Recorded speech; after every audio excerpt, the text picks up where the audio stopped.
Today, Christian moves on from Vanity Fair and he meets up with a new travelling companion, Hopeful, and they together cross paths with By-ends.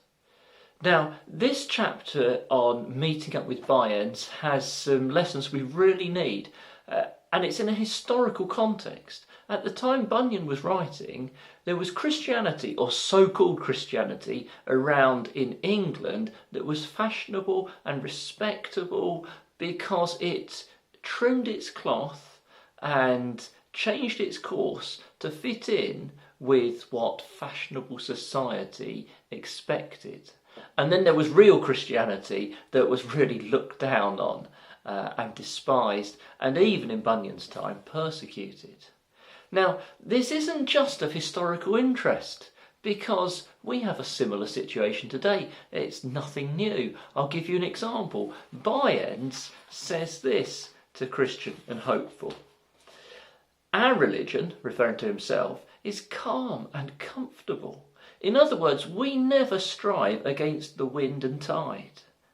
We are passionate about religion that is fashionable and favourable. We love to parade our faith in front of others when things are going well and receive their praise. It's very similar to our society.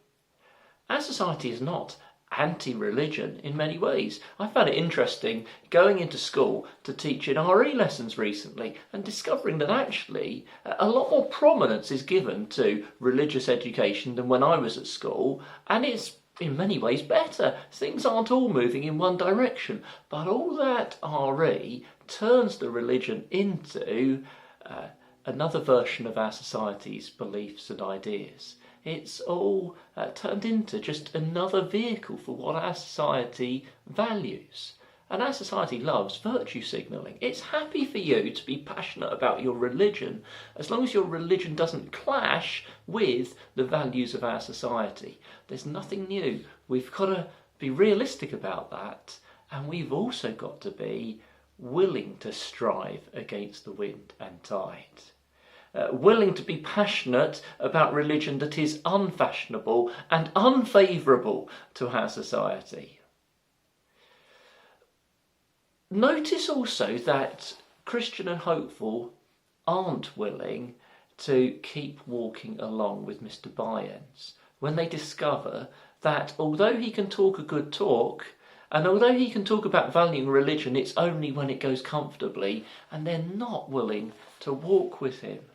And By-ends says to them, he angrily snaps back, "You should not impose your beliefs on me or put pressure on my faith, but rather respect my freedom and let me travel with you." And he accuses them of being narrow and bigoted and stuck up in their ways and unreasonable. And we see again, there's nothing new. He sounds so modern to us because it's not really modern. It's always been there.